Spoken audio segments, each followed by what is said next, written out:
గౌరవ MLA doctor Bhupathi Reddy గారికి, అదేవిధంగా తెలంగాణ రాష్ట్ర ముఖ్యమంత్రి వర్యులు రేవంత్ రెడ్డి గారికి, అదేవిధంగా కాంగ్రెస్ పార్టీ మంత్రులకు, మా పీసీ అధ్యక్షులకు, మా కార్పొరేషన్ చైర్మన్లకు అందరికీ కూడా మేము పాలాభిషేకం చేయడం జరిగింది. మరి ఈరోజు నిజామాబాద్ జిల్లాలో గతంలో డీ శ్రీనివాస్ హయాంలో తెలంగాణ యూనివర్సిటీ రావడం కాంగ్రెస్ హయాంలో అప్పుడు జరిగిందంటే, మళ్ళీ ఇప్పుడు అదే యూనివర్సిటీలో ఇంజనీరింగ్ కళాశాల ఏర్పాటు చేయడం, మరి దాంట్లో ముఖ్య పాత్ర వహించినటువంటి మా ఎమ్మెల్యే భూపతి రెడ్డి గారికి, ఇక్కడ ఉన్నటువంటి పీసీ అధ్యక్షులు మహేషన్న గారికి, పెద్దలు ఖైరమీనందన్ గారికి, బోధన ఎమ్మెల్యే కృష్ణరెడ్డి గారులకు ముఖ్యంగా ప్రత్యేకించి మరీ దీనికి పట్టుబట్టి సాధించినటువంటి మా ఎమ్మెల్యే గారికి ప్రత్యేక ధన్యవాదాలు తెలుపుతున్నాం.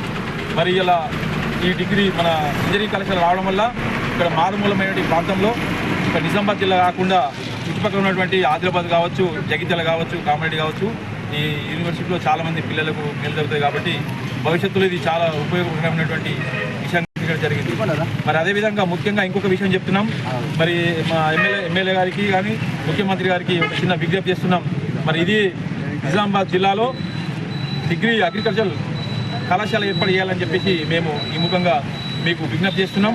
మరి ఖచ్చితంగా ఇది ఏ విధంగా సాధిస్తున్నామో మరి అగ్రికల్చర్ డిగ్రీ కళాశాల ఏర్పడిస్తే ఈ చుట్టుపక్కల ఉన్నటువంటి రైతాంగం మరి మా నిజామాబాద్ రూరల్ అయ్యాలని చెప్పేసి మేము ముఖ్యమంత్రి గారికి విజ్ఞప్తి చేస్తున్నాం.